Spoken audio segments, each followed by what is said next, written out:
Well, time flies, as they say, when you're having fun. Have you had a good time this week? Did you learn a lot? Are you ready to make a difference in your districts in 2017-18?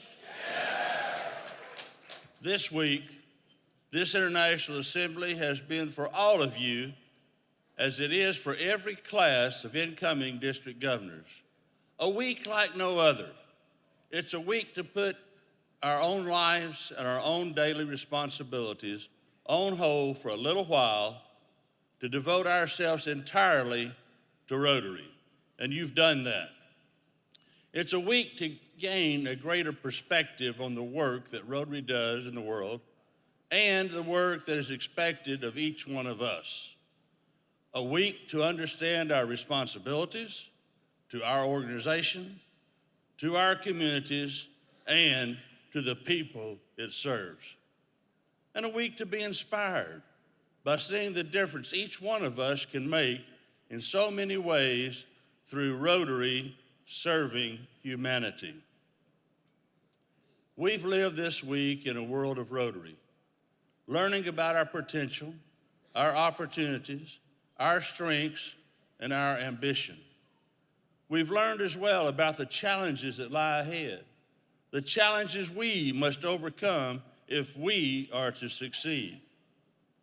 You've entered to learn, and soon you will go forth to serve, to take all of that knowledge, all of that inspiration, all of that understanding of all of the good that Rotary does and use it to make a difference.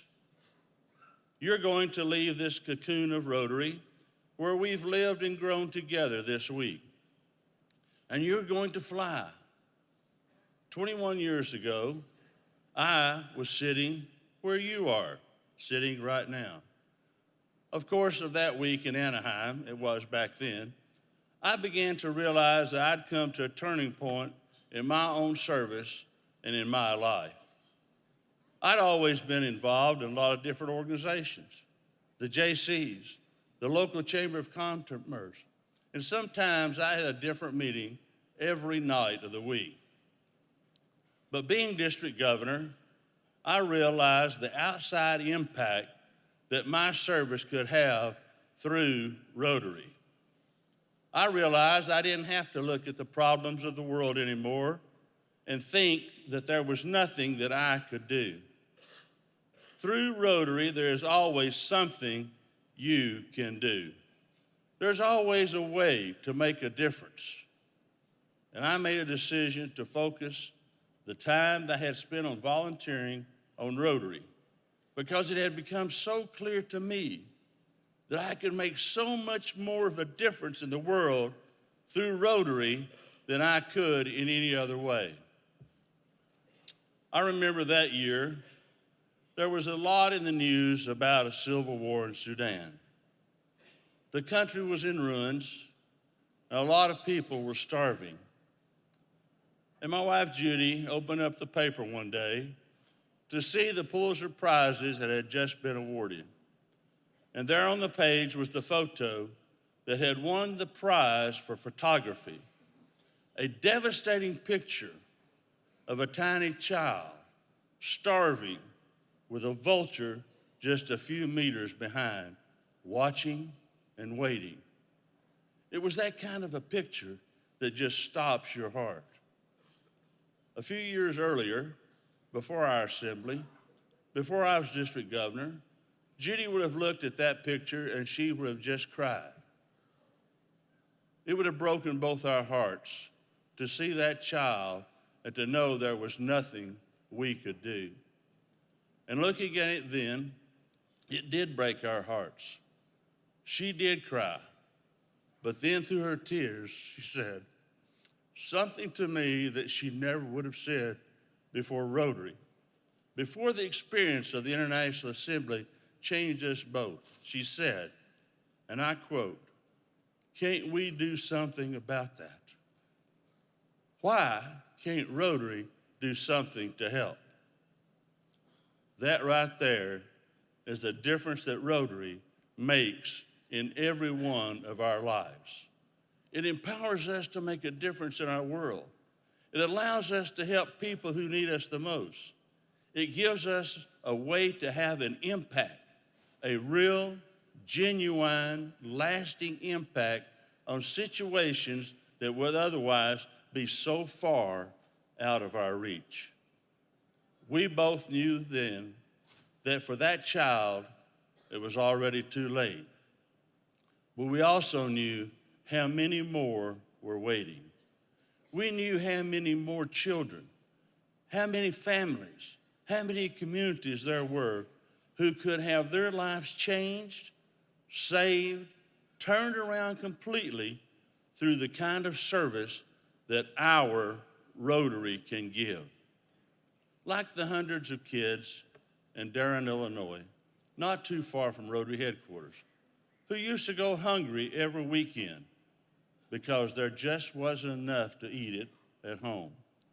Kids whose free breakfast and lunch at school was the only feed and food that they could rely on. Today, every week, they rely on Rotary, on the Rotarians who get together on Thursday evenings and pack hundreds of bags of food to take to local schools for the teachers to slip into the bags of the kids who need it so that they don't go hungry every weekend. And they come back to school on Monday morning ready to learn and to participate. It was Rotary that found out about those kids. Rotary that decided to take care of them. Rotary that put it all together. Rotary that looked at that problem and went to fix it instead of just looking away.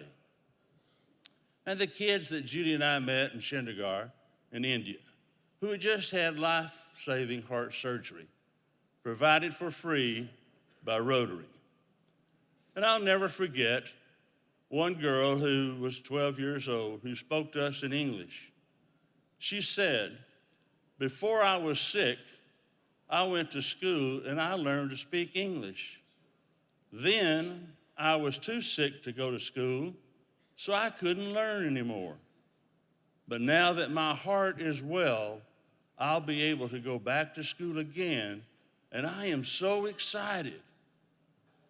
Who else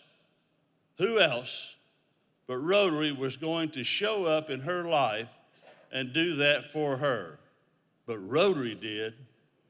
Today, that little girl is back in school, learning English, playing with her friends, and looking forward to a long and healthy life.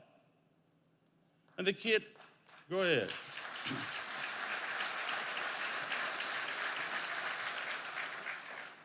And the kids I will always remember from a little village in Nigeria that Judy and I visited during an NID a few years ago.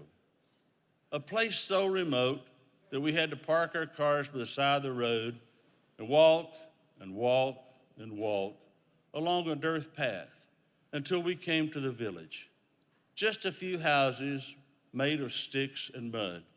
When we found the kids, I don't think a single one of them had shoes. Some of them weren't wearing any clothes at all. But as we found each child and put those polio drops in mouth after mouth, and as we smiled back into all of those smiling faces, I thought, they didn't know the odds that were stacked against them. They didn't know that there was no medical care available to them at all, and that it was a day's walk to the closest clinic, which didn't have much to offer anyway. They didn't know what it was going to mean for them. They had no access to education. They didn't know that their life expectancy was only about 48 years. What they did know was that we were there. We had come to take care of them, to give them drops to keep them safe from polio, to give them vitamins to go along with the drops to keep them healthy. Who else was going to do that for them? Who else but Rotary would say, we don't care how poor you are, we don't care how remote your village is, or what kind of a hand life has dealt you. It doesn't matter to us how hard you are to reach. We're going to find you and every other child in the world and protect them from this disease and this virus, so no matter what it takes. That's exactly what we've done. That's exactly what we're still doing. And that's exactly what we're going to do until there is no more polio.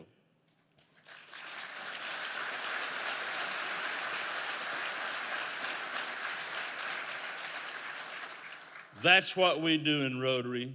That's why we are here. We're here to serve humanity. We're here to make a difference in the lives of people who need our help the most. And next year, it's going to be your job to make sure that Rotary in your districts serves as well as it can, that it helps as many people in the most effective and lasting ways as it can. And that is stronger at the end of your year in office than it was at the beginning, so that Rotary will be there, ready and able to help the people who need our help the most in all of the years to come. Many of you probably know that last year I told this year's district governors at this International Assembly that they were a team. Not just any team, but they were the Rotary All-Stars. They'd been selected. They'd been chosen. They were the best of the best people available to do the job that needed to be done. Tonight, I'm telling you just the same. You've been selected. You're the best of the best. And there's a job waiting for each and every one of you. A job where the only way to win is to play for a team. We're all in this together. If one of us scores, we all score. And we take just as much pride in an assist as we do in a goal. Because in Rotary, every success belongs to every one of us. And in Rotary, we lead just like we serve, together. I want to thank you for the chance to be here with you this week. I hope you've learned. I hope you've been inspired. And I hope you feel ready to go forth to serve. I wish each and every one of you the very best in your service, in your leadership, and in Rotary making a difference.